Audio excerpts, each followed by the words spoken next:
Hello everyone. स्वागत है आप सभी का विद्या एलू के यूट्यूब चैनल पे। चलिए आज हम लेक्चर नंबर 3 पे आ गए हैं, तो शुरू करते हैं।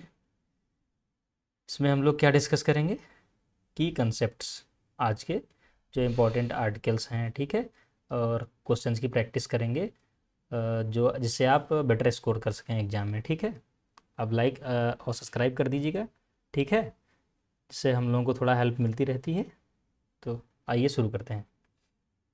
पहला क्वेश्चन है, विच of the following Indian states has unicameral legislature, ठीक है। जो लेजिस्लेचर टू टाइप का अपने यहाँ है, तो यूनी कैमरल है, एक है बाई कैमरल, ठीक है।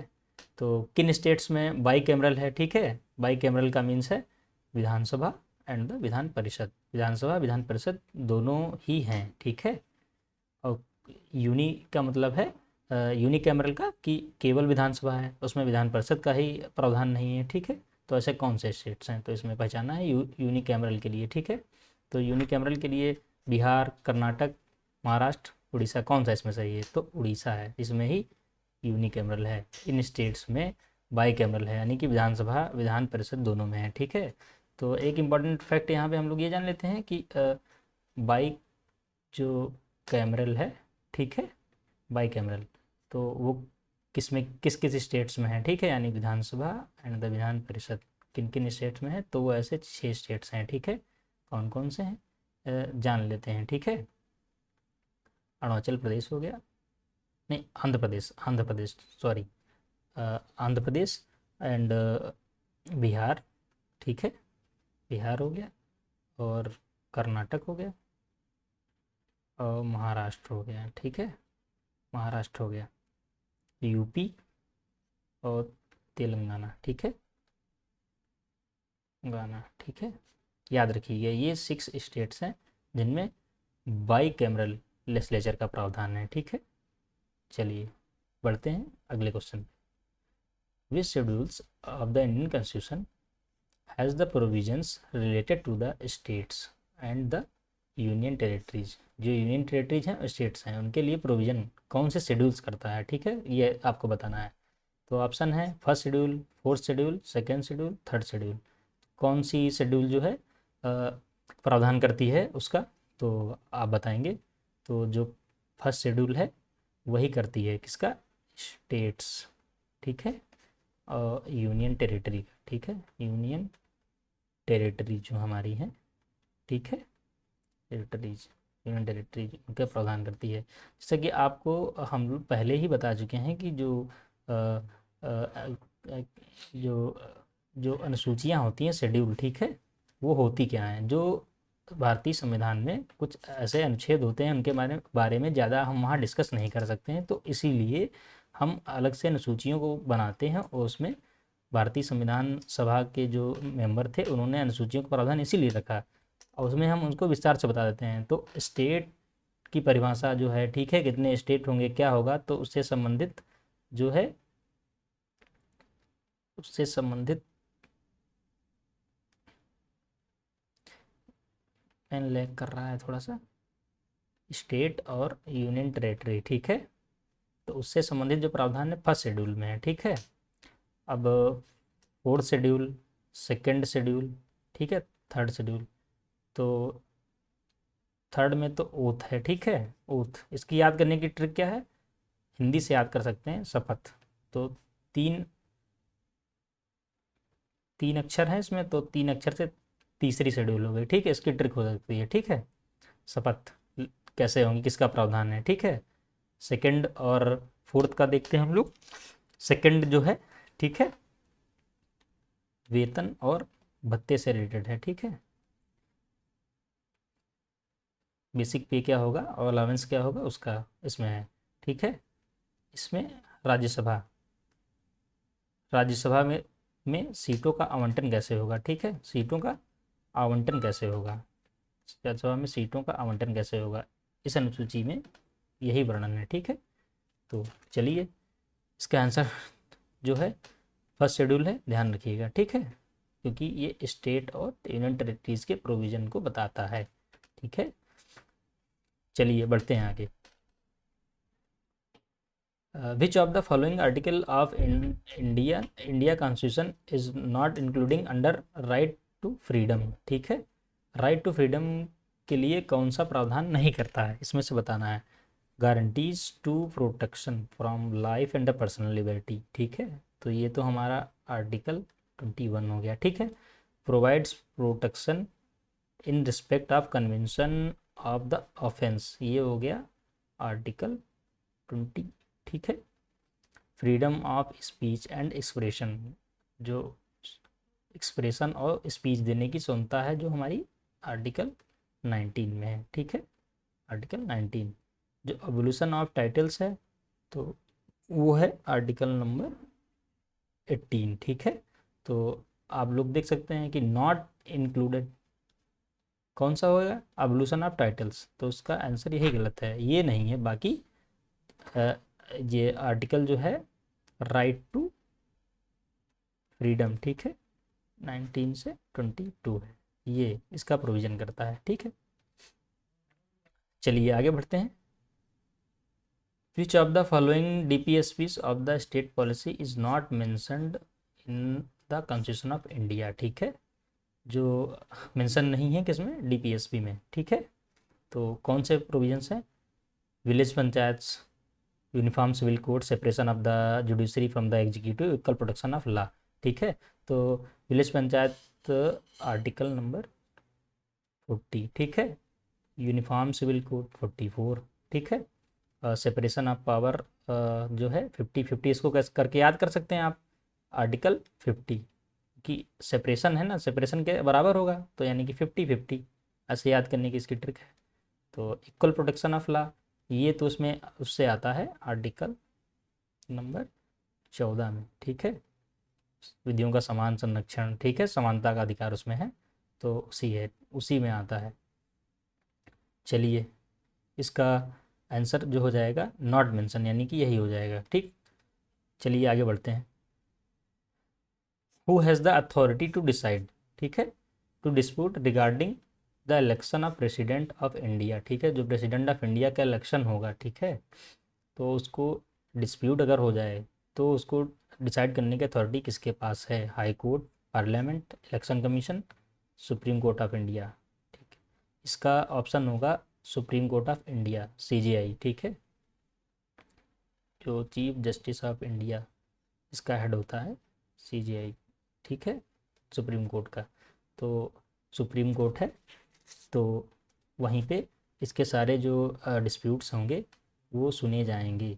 ठीक है, CJI, याद रखिएगा ऑप्शन में हाई कोर्ट दिया रहता है, तो वो हमें नहीं टिक करना है किसी भी हालत में। अब इससे प्रावधान देख लेते हैं कि जो CJI है, ठीक है, जो डिस्प्यूट्स होंगे प्रेसिडेंट ऑफ इंडिया, ठीक, इसकी जो अपील है, जिसकी जो अपील है,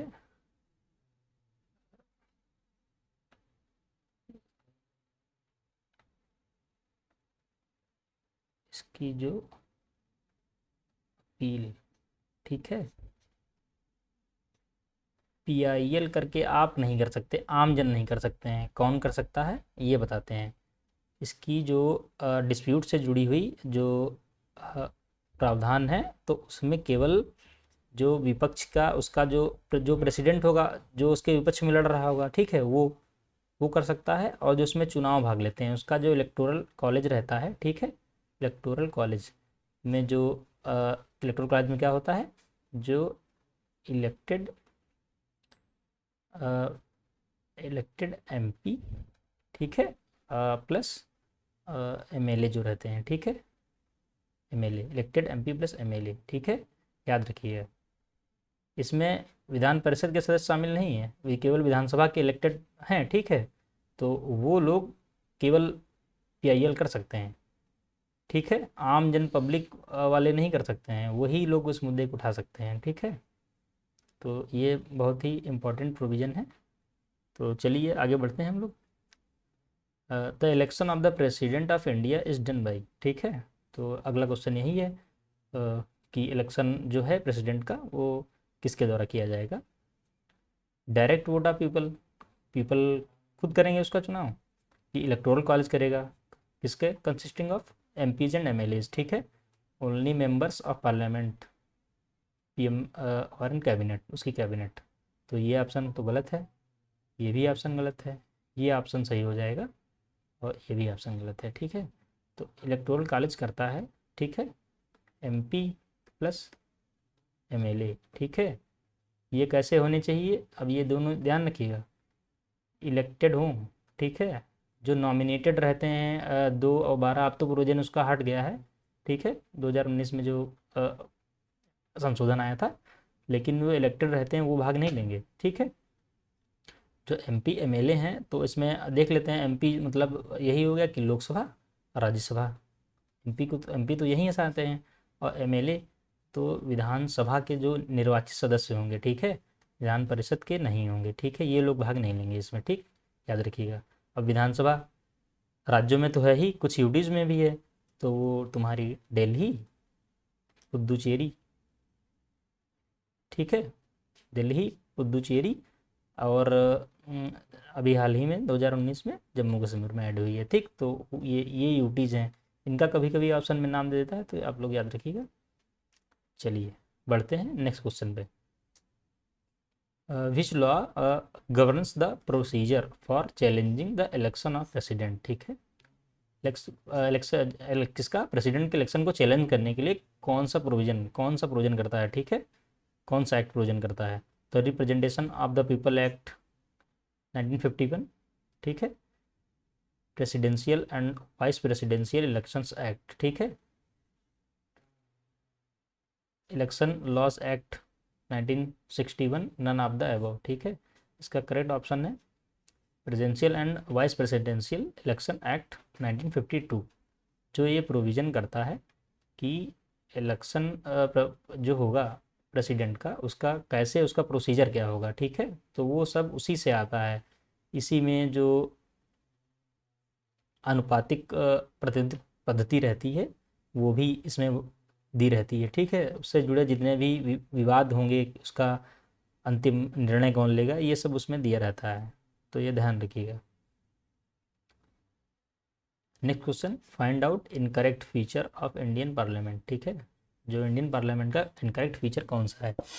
it is a bicameral legislature, ठीक है, it is a nation level debate forum, ठीक है, it place a role an organ of information in respect of government activities issues of the state, ठीक है, ये role तो play करता है ये।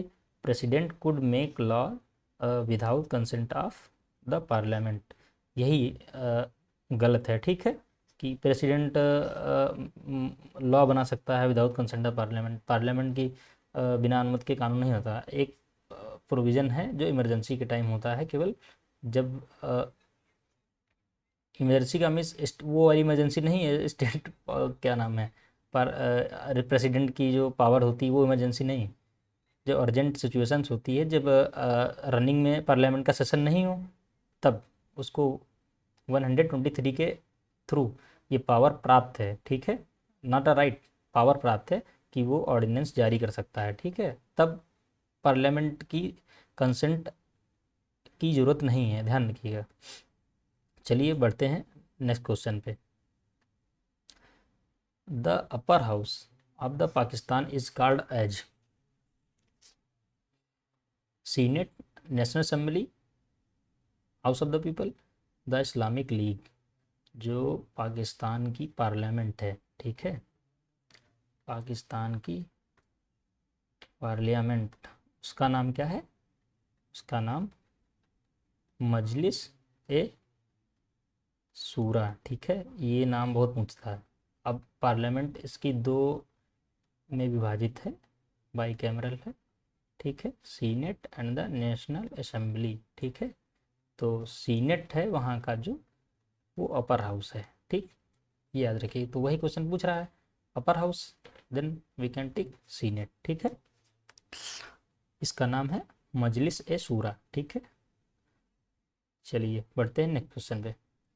विच article provides the right to form political party to Indian citizen, Indian citizen को political party बनाने का प्रावधान जो है किस आर्टिकल में है। Article number 13, article number 19, article number 21, article number 62। तो 62 तो है नहीं। इसका प्रोविज़न है 19 में, जो 19 में 7 स्वतंत्रताएं प्राप्त हैं। अब तो 6 हैं, मूल संविधान में 7 थी। राइट टू प्रॉपर्टी हटा दिया गया है, ठीक। तो ध्यान रखिएगा, तो हटा दिया गया है, पहले 7 थी, ठीक है। अब कितनी रह गई हैं? 6 रह गई हैं, ठीक है। विचार अभिव्यक्ति की स्वतंत्रता, ठीक है, सम्मेलन करने की स्वतंत्रता, यही सब है। तो इसका क्रम भी आप याद रख सकते हैं। तो ये राइट आंसर है article number 19। Next question, article 43B was inserted in the Indian constitution by which amendment? किस अमेंडमेंट के द्वारा आया गया था? 42 amendment act, 44th amendment act, 97 amendment act, 91st amendment, ठीक है, एक्ट। तो इसका ऑप्शन राइट ऑप्शन है 97th अमेंडमेंट एक्ट 2011, ठीक है। ये 43 आर्टिकल 43B, ठीक है, आर्टिकल 43B। ये आर्टिकल जो 43B है, आर्टिकल 43B, ये जो है DPSP में है, ठीक है, DPSP, क्योंकि ये प्रोविज़न 36 से, DPSP कहाँ है? 36 से 51 तक है, ठीक है। तो DPSP में है, ये आप ध्यान रखें। और ये क्या इसका करता है? इसका काम है टू प्रोमोट किस लिए लाया गया? टू प्रोमोट कोऑपरेटिव सोसाइटीज, ठीक है, कोऑपरेटिव सोसाइटीज को बढ़ाने के लिए, ठीक है। मतलब उनको प्रमोट किया जाएगा अधिक से अधिक, क्योंकि समाजवाद जो है उसकी हितों की पूर्ति करता है, ठीक है। तो इसलिए ये कॉन्स्टिट्यूशन में लाया गया। चलिए बढ़ते हैं नेक्स्ट क्वेश्चन पे। The term pocket veto was used for the first time in India during the tenure of, किसके टेन्योर में पॉकेट वीटो लाया गया? तो ये आप लोगों को पता होगा, ज्ञानी जैल सिंह, ठीक है। उस समय पीएम कौन था? पीएम थे राजीव गांधी। राजीव गांधी की सरकार थी। तो ज्ञानी जैल सिंह के समय आया, ठीक है, पहली बार पॉकेट वीटो का प्रयोग, ठीक है। पॉकेट वीटो, ये पॉकेट वीटो किसकी पावर है? प्रेसिडेंट की पावर है, ठीक है। ये आप फैक्ट याद रखिएगा, जो आर्टिकल नंबर 1111 है, ठीक है, तो वो 4 प्रकार की शक्तियों का वर्णन करता है, ठीक है। कौन कौन सी? ये करता है अब्सोलूट वीटो, ठीक है, अब्सोलूट वीटो। ये है क्वालिफाइड वीटो, ठीक है, क्वालिफाइड वीटो, ठीक है। और ये है सस्पेंडिव, ठीक है, निलंबनकारी वीटो, ठीक है। और चौथा है पॉकेट वीटो, ठीक है। तो ये अब्सोलूट वीटो और निलंबनकारी वीटो इंडिया में प्रयोग होते हैं, क्वालिफाइड वीटो का प्रयोग इंडिया में नहीं है, ठीक, पहली बात। दूसरी बात, निलंबनकारी वीटो अब्सोलूट वीटो को 141 के साथ आर्टिकल जो है उसको संसद को लौटाता है, ठीक है। इसको कैसे लौटाएगा? संसद को, ठीक है। लेकिन जब पॉकेट वीटो के थ्रू लौटाएगा तो वो मंत्री परिषद को लौटाता है, ठीक है, मंत्री परिषद को लौटाता है, राष्ट्रपति, ठीक है, ये मंत्री परिषद को लौटाएगा। 74th का फर्स्ट क्लॉज ये कहता है, ठीक है, उसी के थ्रू ये लौटाता है मंत्री परिषद को। अब्सोल्यूट वीटो और निलंबनकारी वीटो का जब प्रयोग करेगा तब आर्टिकल 111 के साथ संसद को लौटाएगा, ठीक है। तो ये प्रोविजंस हैं, आप याद रखें। चलिए बढ़ते हैं नेक्स्ट क्वेश्चन पे। Which state has witnessed the highest number of times president rule has been imposed? सबसे ज़्यादा प्रेसिडेंट रूल किस स्टेट पे कितनी बार लग चुका है, ठीक है। तो यही पूछ रहा है, नंबर ऑफ टाइम्स पूछ रहा है, कितनी बार। Kerala and Uttar Pradesh, Manipur and Punjab. तो उत्तर प्रदेश में अभी तक 10 बार लगा है, ठीक है। मणिपुर में 11 बार लग चुका है, ठीक। इसके टाइम्स याद रखिएगा, टाइम्स बहुत ज़्यादा पूछता है। तो इस सबसे पहले यूपी में जो है सबसे पहले कब लाया गया, कब सबसे पहले कब प्रयोग हुआ, 1968 में, ठीक है, पहली बार प्रयोग हुआ। ये लिख देते हैं,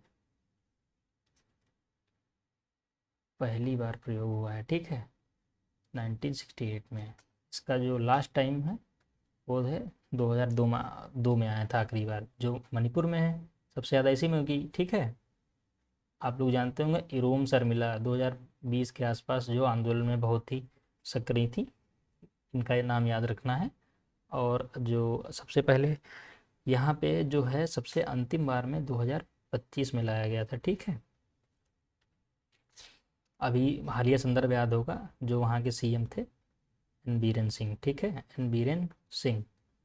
उन्होंने इस्तीफ़ा दे दिया, ठीक है, उन्होंने इस्तीफ़ा दिया और उसके बाद ही वहाँ पे प्रेसिडेंट रूल लग गया, ठीक है, अंतिम बार ये। और पहली बार कब लाया गया था, ये भी एक फैक्ट है। तो ये फैक्ट है, देख लीजिए आप लोग, ये आप लोग कमेंट करके हमको बताइएगा, ठीक है। चलिए बढ़ते हैं नेक्स्ट क्वेश्चन पे। Which supreme court case allowed judicial review of the imposition of president rule, ठीक है। जुडिशियल रिव्यू प्रेसिडेंट के जो, ठीक है, प्रेसिडेंट रूल है जो राज्यों में राष्ट्रपति शासन लगता है, उस पर क्या जुडिशियल रिव्यू कर सकते हैं सुप्रीम कोर्ट, की नहीं कर सकता है।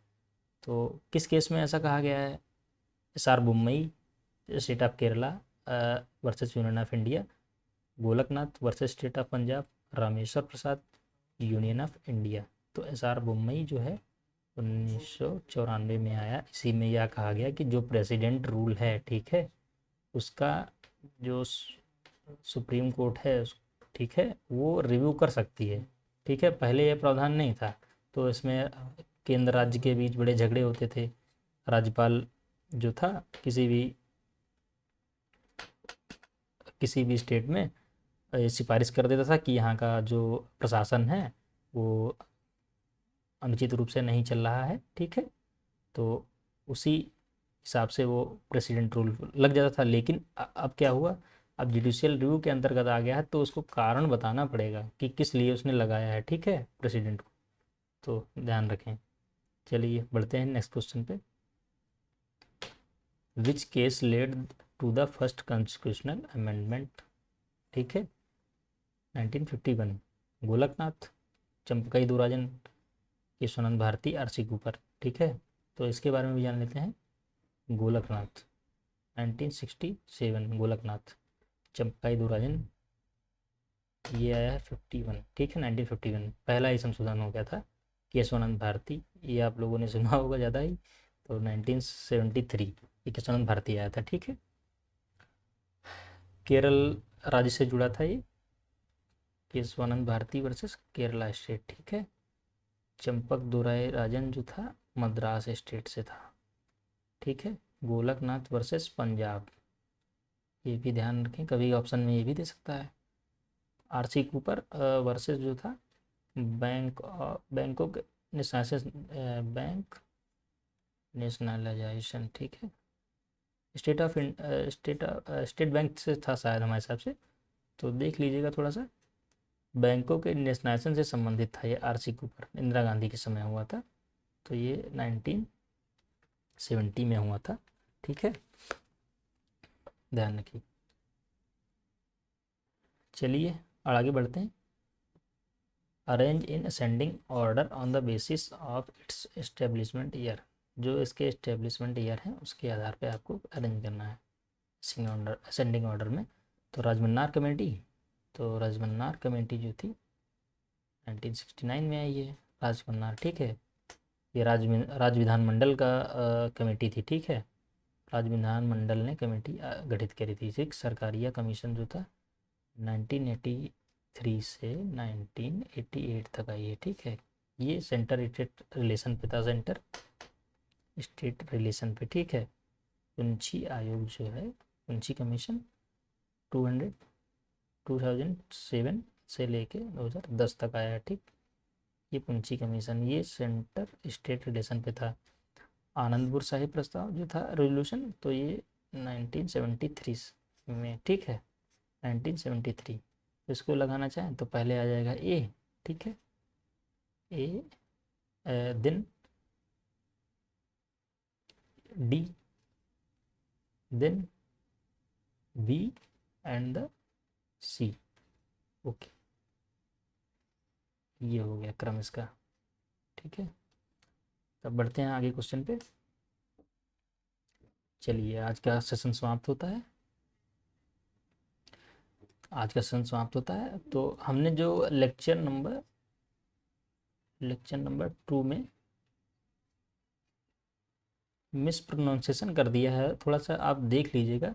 जो हमने वहाँ उप राष्ट्रपति जो होता है, ठीक है, और राष्ट्रपति, ठीक है, तो राष्ट्रपति है जो वो पदेन सभापति होता है, उसका पदेन सभापति किसका होगा? राज्यसभा का, ठीक है, राज्यसभा का चेयरमैन होता है, ठीक है। पदेन शब्द जो है इसलिए यूज हम करते हैं क्योंकि वो पहले से ही उसका चुनाव हो रखा रहता है, और अलग विभाग देने के लिए, अलग पद देने के लिए उसको पदेन लगा देते हैं, ठीक है, क्योंकि उसको वेतन भत्ते उपराष्ट्रपति के ही मिलेंगे, ना कि राज्यसभा के चेयरमैन के, ठीक है। तो ये थोड़ा सा आप देख लीजिएगा। और जो हमने बताया था कि 15% जो है मंत्रिपरिषद की संख्या, मंत्रिपरिषद की जो नंबर्स है, ठीक है, संख्या, तो वो 15% घटाकर कर दी गई है, ठीक है, संशोधन के द्वारा, ठीक है। आर्टिकल नहीं, संशोधन है 91st अमेंडमेंट कॉन्स्टिट्यूशन का, ठीक है, तो उसके द्वारा की गई है। तो वो मंत्रिपरिषद की है। हमने वहाँ पे जल्दबाजी में कैबिनेट बोल दिया है, कैबिनेट नहीं है, कैबिनेट नहीं है, ध्यान रखिए, कैबिनेट नहीं, मंत्रिपरिषद है। चलिए, कल मिलते हैं एक नए लेक्चर के साथ। धन्यवाद।